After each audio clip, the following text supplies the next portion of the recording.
Apel Pagi bareng Dika Satria. Apel paginya masih lanjut ya, tapi di take over dulu sama Iqbal sekarang sahabat Tidar. Ya, karena pagi hari ini kayak biasa apel paginya ada yang spesial banget. Kalau di hari Jumat itu adalah apel pagi travel. Tapi pagi hari ini Iqbal take over dulu apel paginya karena kita kedatangan tim dari Bea Cukai Magelang yang bakalan spill something new nih untuk sahabat Tidar tentunya yang mungkin sekarang para ahli hisap segala macamnya gitu ya. Pengen banget tahu hal yang baru dari Bea Cukai karena ternyata nih Bea Cukai ini punya program yang bagus sekali ya, mengingat hari gini industri hasil tembakau itu merupakan sektor penyumbang penerimaan negara terbesar lewat cukai, di mana kontribusi itu diperkuat nih lewat keberhasilan menyerap banyak tenaga kerja.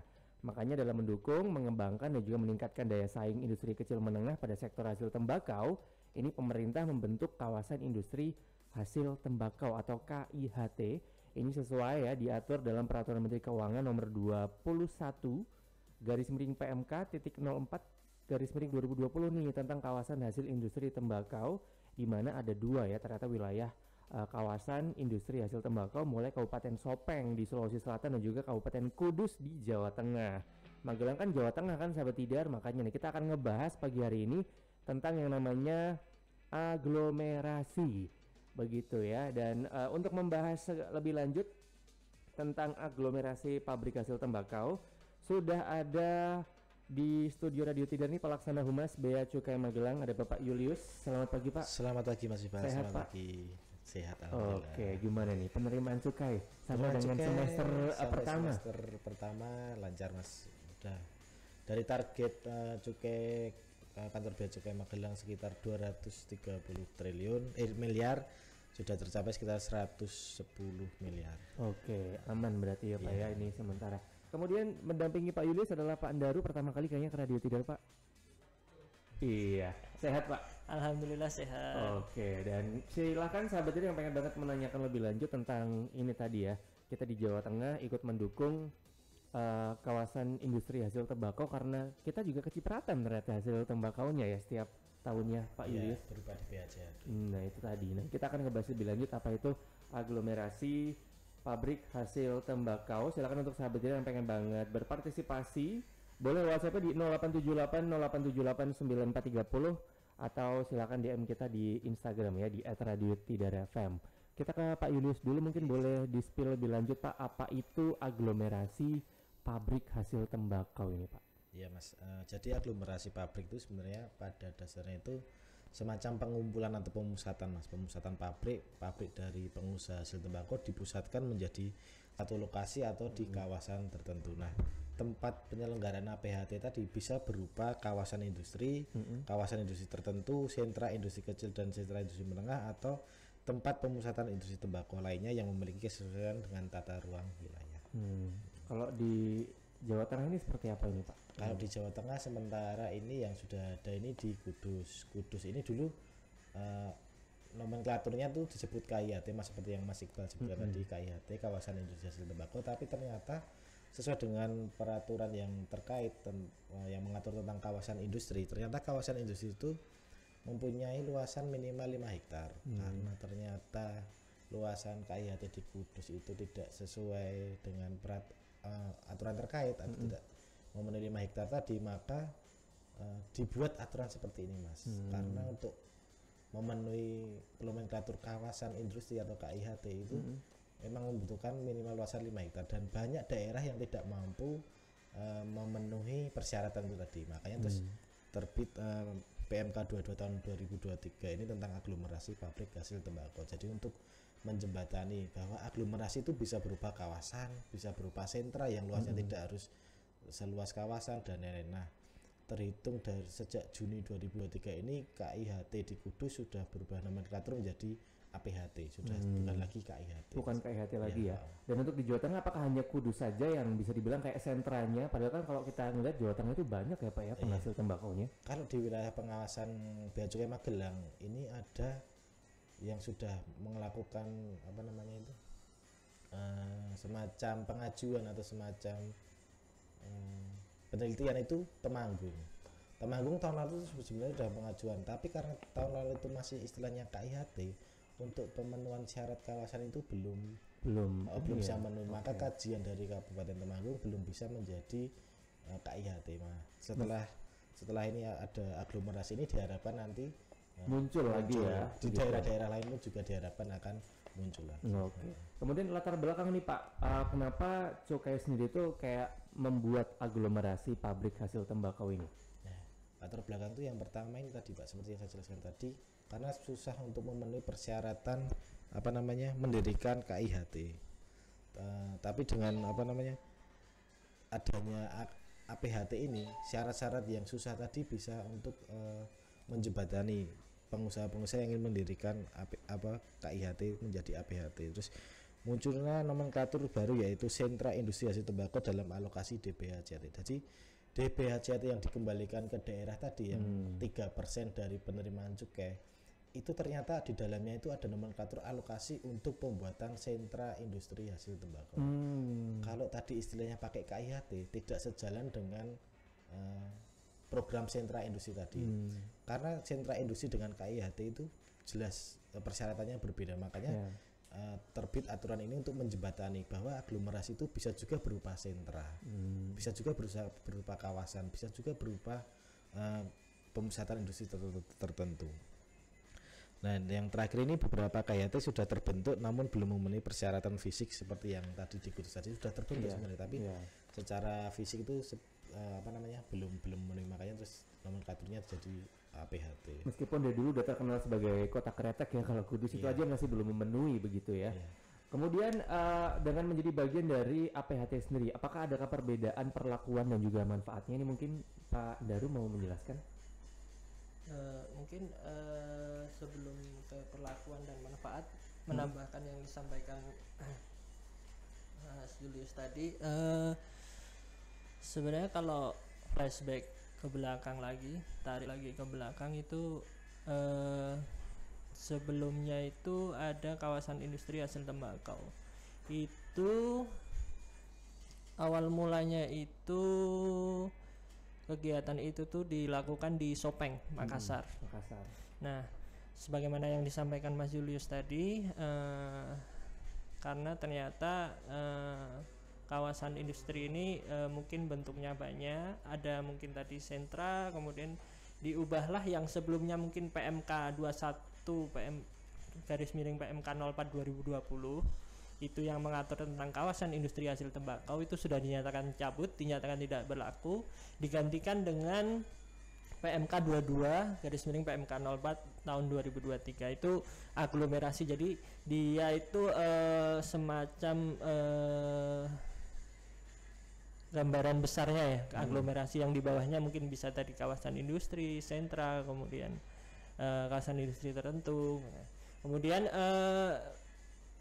tadi latar belakangnya mungkin karena mungkin kondisi di lapangan sebenarnya mungkin industri hasil tembakau mungkin banyak yang masyarakat itu mungkin ingin menjalankan industri tersebut, tapi mungkin ada terkendala, mungkin ada faktor biaya mungkin, atau mungkin ada faktor dalam memenuhi luas lahan yang harusnya minimal 200 meter persegi. Nah, kemudian disusunlah ini aglomerasi untuk menampung kondisi-kondisi tersebut. Jadi seperti di aglomerasi ini kan seperti luas pabriknya mungkin dikecualikan yang tidak harus 200 meter persegi, kemudian ada penyelenggaranya yang dimana mungkin secara biaya mungkin secara tadi pemenuhan persyaratan perizinannya itu mungkin akan lebih mempermudah untuk usaha tadi industri yang kecil menengah untuk yang di bidang tembakau hasil tembakau tadi. Kemudian dengan adanya APHT ini manfaat yang diterima itu yang pertama mungkin perizinannya ya, perizinan di bidang cukai itu sebagaimana yang disampaikan tadi ada pengecualian dari ketentuan lokasi bangunannya. Kemudian kalau terkait perizinan untuk nomor pokok pengusaha barang kena cukai, saya pikir itu adalah sebuah kewajiban, jadi memang semuanya tetap harus memenuhi kewajiban itu NBWPKC.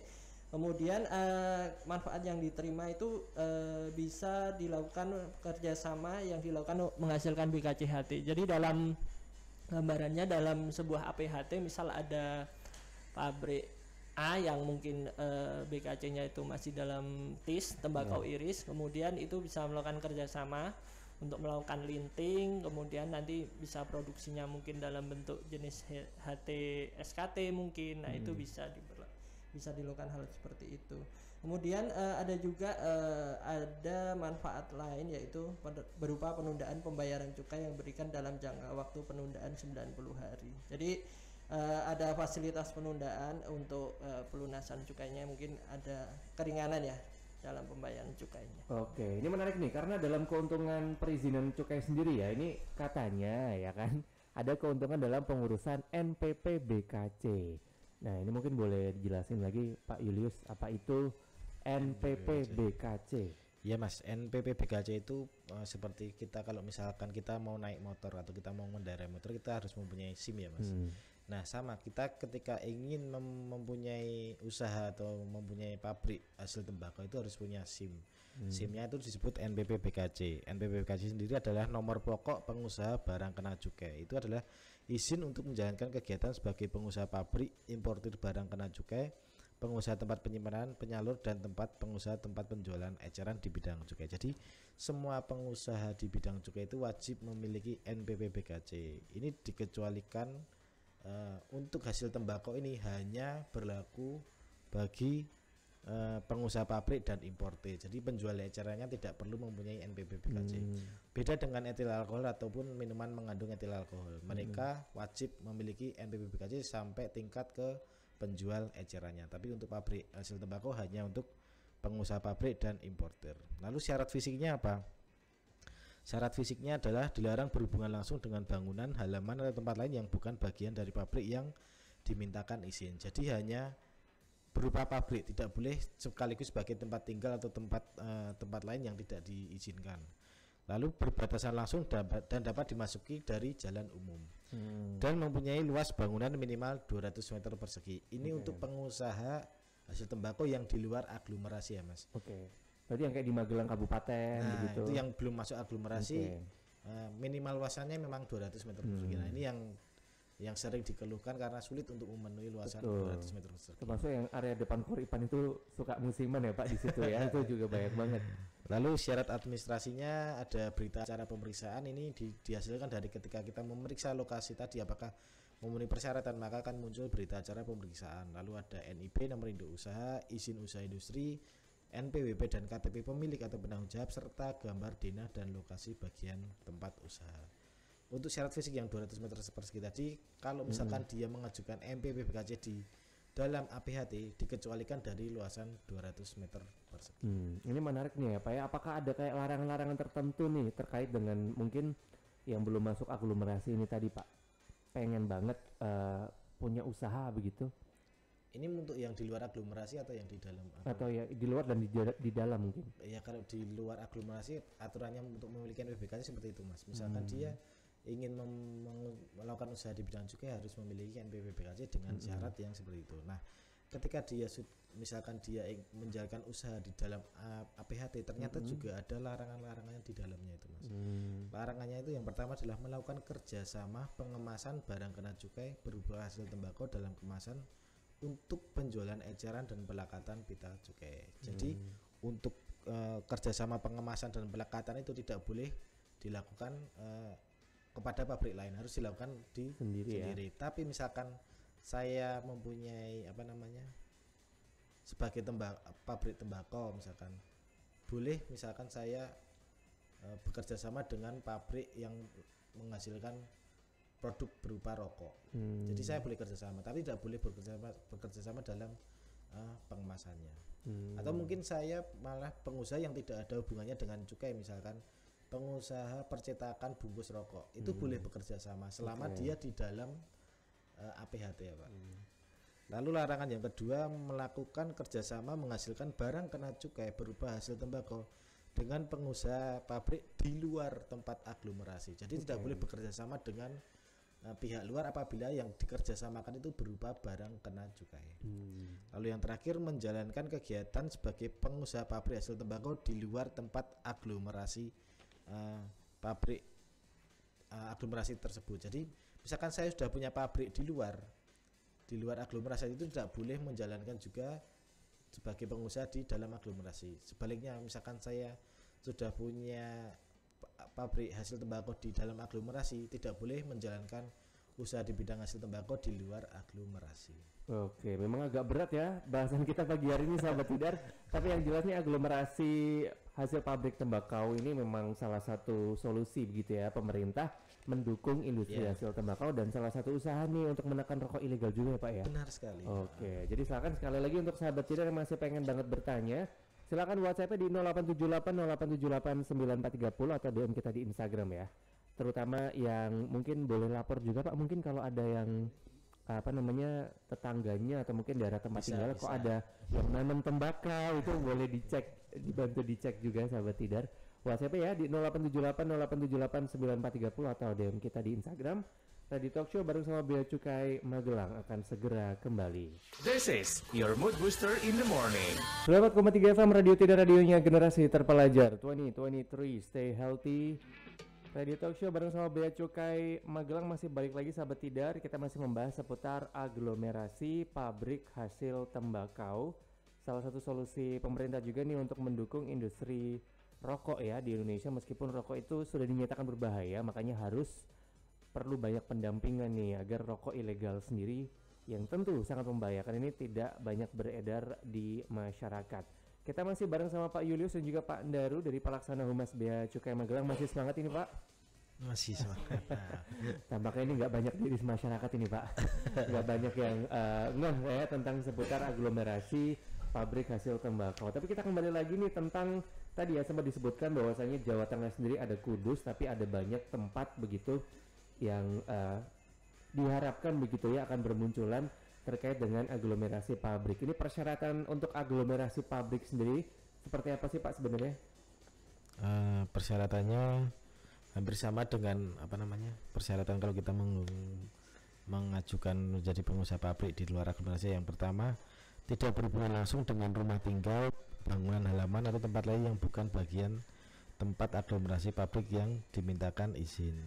Lalu memiliki pembatas permanen dengan ketinggian paling rendah 2 meter yang memisahkan dengan rumah tinggal, bangunan halaman atau tempat lain yang bukan bagian dari tempat aglomerasi pabrik yang dimintakan izin. Lalu mempunyai luas lokasi bangunan atau tempat usaha berdasarkan perizinan berusaha atau penetapan dari pemerintah daerah sesuai dengan ketentuan peraturan perundang-undangan. Misalkan dia aglomerasinya berupa kawasan, nah itu ada aturan luasan kawasan itu minimal berapa. Misalkan dia berupa sentra itu minimal luasannya berapa. Nah itu menyesuaikan dengan peraturan perundang-undangan yang ditetapkan oleh pemerintah daerah. Lalu yang terakhir, mempunyai satu pintu utama untuk pemasukan dan pengeluaran barang yang dapat dilalui kendaraan. Jadi hanya boleh mempunyai satu pintu utama, tidak boleh ada pintu lain misalkan di belakang atau di samping ada pintu lain, itu tidak boleh. Itu untuk syarat fisiknya Mas. Oke, kalau untuk syarat umumnya para penyelenggara yang pengen banget ada gitu di aglomerasi pabrik hasil tembakau seperti apa? Nah, mungkin yang terkait APHT ini selain ada penyelenggaraan tempat aglomerasi APHT tadi, di dalam APHT itu kan juga ada tadi kegiatan menghasilkan BKC-HT hasil tembakau rokok, kemudian ada juga kegiatan tadi pengemasan BKC-HT rokok tadi untuk dalam kemasan untuk penjualan eceran dan pelekatan pita cukai. Nah, untuk persyaratan umum penyelenggara ini, jadi kalau penyelenggara ini itu kan di dalam APHT itu kan ada penyelenggara yang mungkin di bawahnya ada pabrik HTA, pabrik HTP. Nah, penyelenggara ini dapat merangkap juga sebagai salah satu pabrik di situ. Jadi bisa dia, kalau penyelenggara bisa selaku penyelenggara, bisa juga selaku sebagai pabrik di dalam APHT itu. Nah, untuk syarat umumnya harus dipenuhi penyelenggara itu adanya persetujuan dari instansi terkait izin berusaha dari pemerintah daerah, bagaimana yang disampaikan Mas Julius tadi, Ya. itu menyesuaikan tadi dengan peraturan pemerintah daerahnya, apakah dia kawasan industri atau mungkin sentra, itu menyesuaikan dengan pengajuannya. Kemudian untuk proses perizinannya sendiri itu yang pertama mungkin dari penyelenggara itu menyampaikan permohonan izin dan atau persetujuan dari instansi terkait, serta biasanya menyampaikan tanggal untuk kapan dilakukan siap pemeriksaan lokasi. Jadi menyampaikan kepada Kayak janji temu untuk sidak begitu ya. Ya, untuk melakukan pemeriksaan tadi yang disampaikan pabriknya, apakah Sesuai gitu. gabung tempat tinggal nggak, terus temboknya tadi mungkin pembatasnya 2 meter atau enggak meter gitu, atau ada enggak. pintu-pintu banyak atau enggak gitu ya. Ya, betul. Nah, selanjutnya dari situ dilakukan pemeriksaan dokumen dan lokasi. Itu tadi misal disampaikan sudah menyampaikan tanggal kesiapan tanggal berapa dari penyelenggara, itu 5 hari kerja setelah kesiapan pemeriksaan lokasi dalam pemberitahuan itu dilakukan pemeriksaan dokumen dan lokasi. Nah, jadi udah ada standar atau norma waktunya ya, 5 hari kerja, tapi itu bukan berarti mungkin harus nanti 5 hari kerja baru akan, tapi bisa jadi kan itu maksimal 5 hari kerja itu kan maksimal, bisa jadi lebih cepat kan untuk memenuhi janji layanan kepabeanan dan cukai. Kemudian selain itu, saat ini penyelenggara juga melakukan pemaparan proses bisnis. Itu paling cepat hari kerja berikutnya atau maksimal kalau nggak salah 3 hari kerja setelah penerbitan berita acara pemeriksaan lokasi. Jadi menyampaikan proses bisnis mungkin dari tadi penyelenggaraan, kemudian mungkin nanti ada produksinya, pengemasannya, itu mungkin dijelaskan. Nah, kemudian setelah itu ada pemberian penetapan, itu 1 jam setelah pemaparan selesai berlaku. Nah, untuk penetapan sebagai penyelenggara APHT ini sendiri itu di aturan yang PMK 22 itu diatur dilakukan penetapannya oleh kepala kantor wilayah atau kepala kantor pelayanan utama. Jadi mungkin kalau di sini karena ini KWBJ Magelang ini unit eselon 3, jadi ada kantor wilayah di atasnya. Jadi nanti yang akan menetapkan dari kantor wilayah yang ada di Semarang, kantor wilayah di JBJ Jawa Tengah dan DIY. Betul, Magelang hanya membantu pendampingannya gitu ya. Kalau untuk hasil akhirnya provinsi yang menentukan. Iya. Dan semuanya itu bebas biaya, Mas. Oke. Tidak dipungut biaya. Oke, dan tadi kan sempat dijelaskan tata syaratnya begitu ya. Kalau apakah penyelenggara ini juga punya kewajiban yang harus dipenuhi Iya, terkait dengan APHT pasti ini? ada kewajiban, Mas. Penyelenggara APHT ini berkewajiban itu yang pertama, ketika dia sudah mendapatkan penetapan sebagai APHT, dia wajib memasang tanda nama bahwa dia sebagai pengusaha APHT. Lalu yang kedua, dia wajib menyediakan ruangan khusus untuk petugas bea cukai untuk melakukan pengawasan di kawasan APHT tadi, Mas. Ruangannya itu minimal memenuhi sebagai ruangan kerja dan layak untuk sebagai tempat bekerja selayaknya sekarang gitu ya. tempat ada kantornya. ada kantornya di APHT tadi. Lalu yang kedua, pengusaha APHT wajib menyediakan CCTV yang bisa diakses secara online oleh petugas bea dan cukai, dan ini minimal jangka waktu penyimpanannya 7 hari CCTV-nya ini. Yang selanjutnya, data pengusaha pabrik ini harus dilaporkan kepada bea cukai sebelum para pengusaha di dalam APHT ini melakukan melakukan kegiatan produksi. Jadi sebelum ada kegiatan itu wajib melaporkan data pengusaha pabrik yang di dalamnya. Apabila dia ada perubahan, misalkan pengurangan atau penambahan pengusaha pabrik, dia wajib menyampaikan perubahan data kepada bea cukai. Karena ada perubahan data tadi, dia juga wajib untuk menyampaikan perubahan skep penetapan sebagai APHT. Karena di skep penetapan APHT tadi ada di dalamnya ada daftar-daftar pengusaha apa saja yang ada di dalam APHT. Jadi kalau misalkan ada pengurangan atau penambahan, dia wajib menyampaikan untuk perubahan skepnya tadi. Oke, jadi memang harus lapor begitu ya, usaha harus lapor. perjalanannya seperti apa, karena itu juga paling nggak membantu Bea Cukai untuk ini Pengawasan, usahanya iya. itu baik-baik aja atau mundur atau Iya, malah benar profit sekali. gede gitu ya Pak ya. Kemudian permohonan NPP BKC di APHT sendiri itu seperti apa ini Pak? Kalau bicara mungkin permohonan NPBKC itu secara garis besar mungkin permohonannya itu masih kurang lebih sama dengan permohonan NPBKC pada umumnya yang diatur di PMK 66 garis miring PMK 04 tahun 2018. Hanya saja mungkin yang menjadi yang menjadi pengecualian itu terkait tadi ya ketentuan luas lokasi bangunan yang akan digunakan sebagai pabrik hasil tembakau yang tadi disampaikan minimal itu minimal luasnya itu 200 meter persegi. Hanya saja untuk APHT ini ada pengecualian untuk hal tersebut. Kemudian di sisi lain tadi juga disampaikan bahwa adanya pemaparan proses bisnis yang dilakukan paling lambat 3 hari kerja setelah penerbitan berita acara pemeriksaan lokasi. Dan yang terakhir tadi keputusan NPBKC di APHT itu diterbitkan 1 jam setelah pemaparan selesai dilakukan.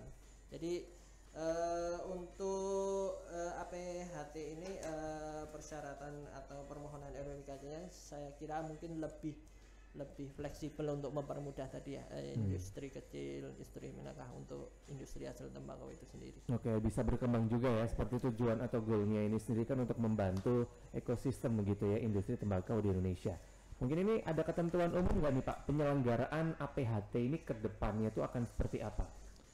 Kalau ketentuan umum yang diatur itu sebenarnya ketentuan umum bahwa pengusaha APHT itu harus mengetahui bahwa pejabat bea cukai yang bertugas untuk melakukan pengawasan di APHT itu berwenang untuk mengambil tindakan yang diperlukan atas barang kena cukai dan atau barang lainnya yang terkait dengan barang kena cukai tersebut yang berada di tempat aglomerasi tadi. Nah, tindakan ini bisa berupa penghentian, pemeriksaan, penegahan dan penyegelan serta kewenangan lain yang diatur oleh undang-undang. Jadi petugas bea cukai yang ada di aglomerasi tadi menjalankan fungsi pelayanan dan pengawasan, pelayanan di bidang cukai, asistensi pelaksanaan kegiatan di bidang cukai dan pengawasan berdasarkan manajemen risiko.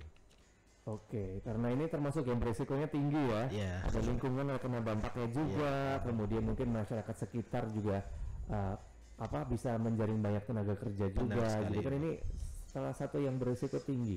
Dan apakah semuanya juga bisa diurus di OSS ini Pak? Yang Bisa, biasanya para pengusaha kan udah deket banget sama OSS. Iya, karena untuk pengurusan awal tadi harus menyampaikan NIB, izin usaha dan lain itu bisa diurus di OSS. Oke, jadi mungkin yang udah deket dengan KBLI, nah ini mungkin boleh besok ditambah KBLI-nya tembakau ya, segala macamnya.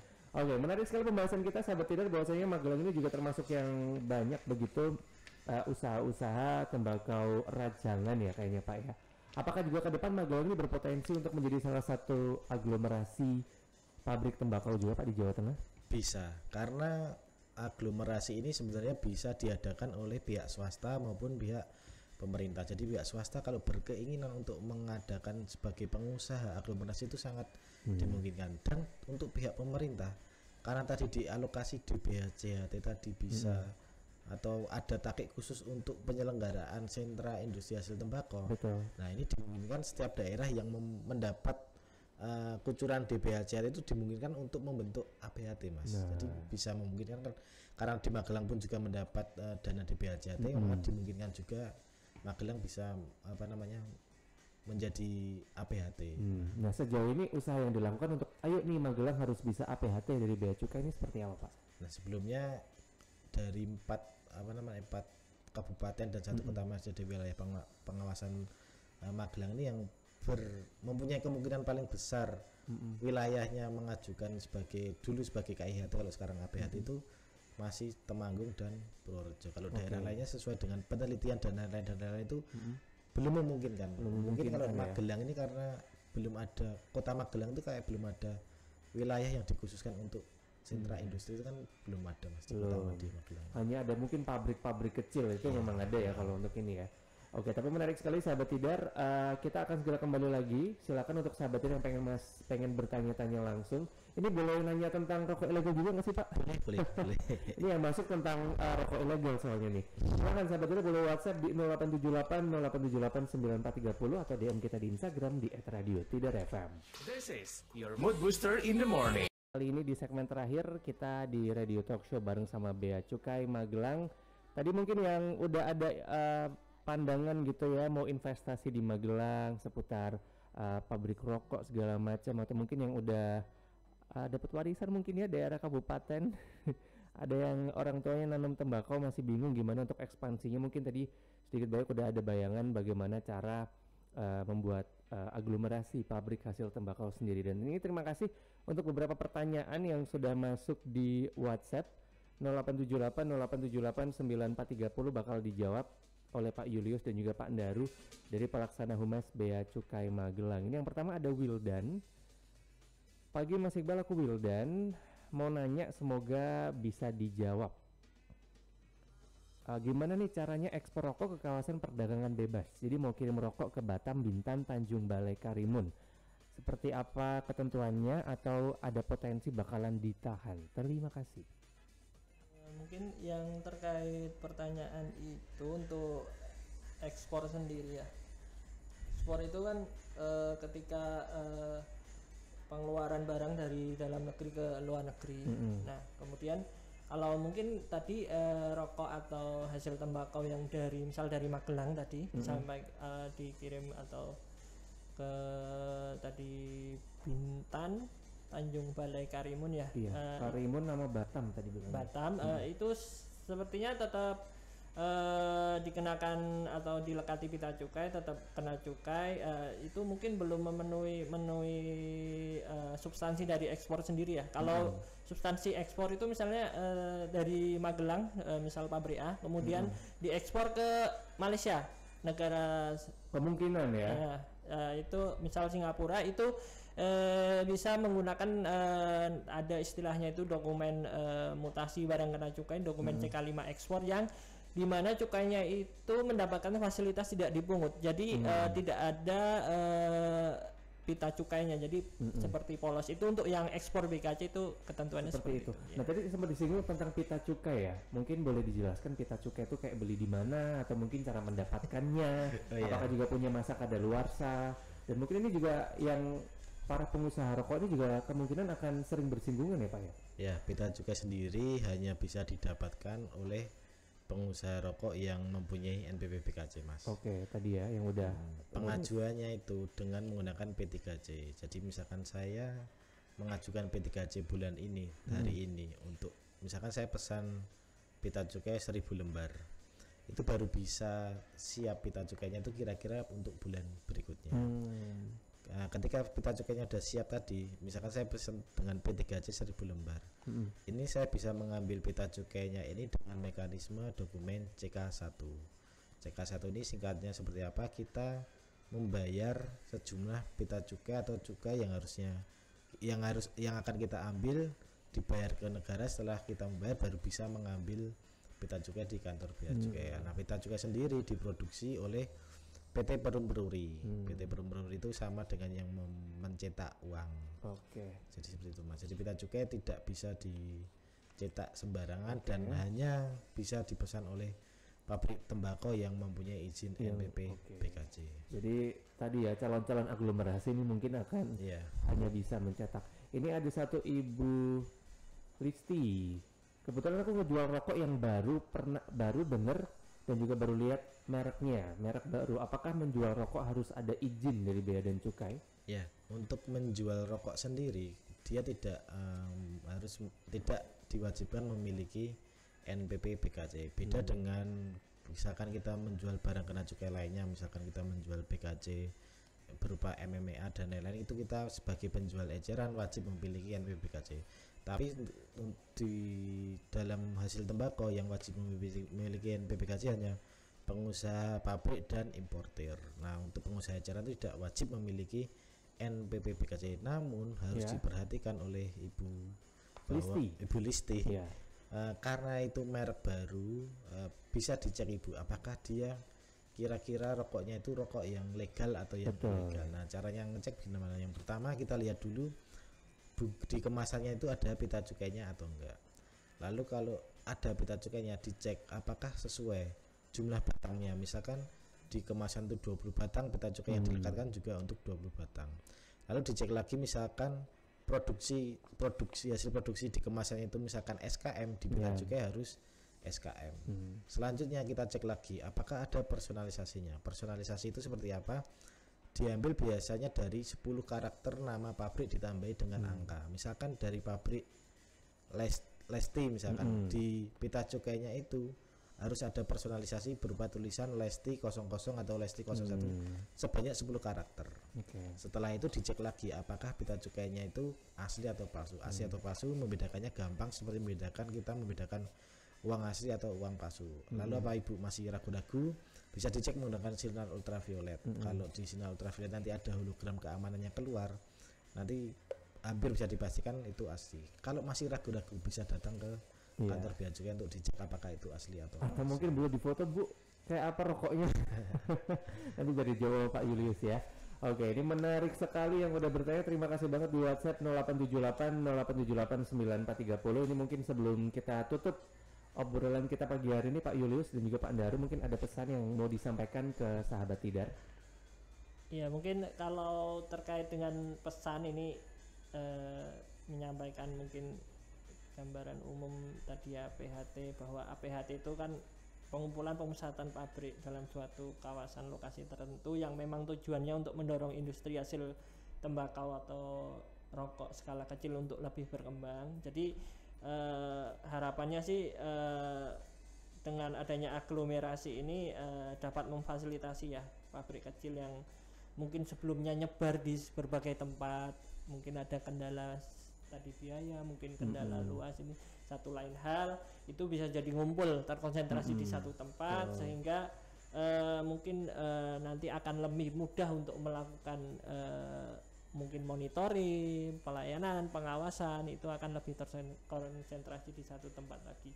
Di sisi lain mungkin juga bisa nanti ya membantu untuk menekan peredaran survei rokok ilegal. Jadi sebisa mungkin penerimaan atau optimalisasi penerimaan kepabeanan juga ini terjaga atau bisa meningkat. Pak Julius mungkin? Iya, tadi saya mengutip satu hal yang disampaikan Mas Ari. Kita mengharapkan teman-teman yang saat ini memproduksi rokok dan belum mempunyai izin NPBKC karena terkendala luasan wilayah, biaya dan lain-lain, nantinya bila sudah ada aglomerasi diharapkan bisa bergabung ke aglomerasi agar yang ilegal itu menjadi legal. Kalau legal nanti juga berkontribusi untuk penerimaan negara, dan nanti hasil penerimaan negara juga balik lagi ke masyarakat secara langsung maupun tidak langsung. Nah, yang ilegal juga bisa mendapatkan ketenangan jiwa ya paling enggak ya. Sekali ya. Dan demikian sahabat Tidar untuk Radio Talk Show bareng sama Bea Cukai Magelang seputar aglomerasi pabrik hasil tembakau yang merupakan langkah pemerintah nih untuk mendorong industri hasil tembakau skala kecil untuk lebih berkembang, dan tentunya sudah tidak ada lagi ya rokok ilegal di Indonesia. Sekali lagi terima kasih untuk Pak Julius dan juga Pak Andaru. Ya, terima kasih Ya, Mas. selaku pelaksana Humas Bea Cukai Magelang. Sampai jumpa sahabat Tidar di Radio Talk Show bareng sama Bea Cukai selanjutnya. Untuk siaran kita hari ini nanti bisa dilihat di YouTube channelnya Radio Tidar, kemudian di Insta dan Reelsnya kita juga nanti kita akan posting ulang siaran kita seputar aglomerasi pabrik rokok. Terima kasih lagi buat Pak Julius dan Pak Daru. Sekaligus apel pagi, Iqbal dan juga Dika Satria pamit. Suara Adita Karya, Radio Tidar. Sampai jumpa.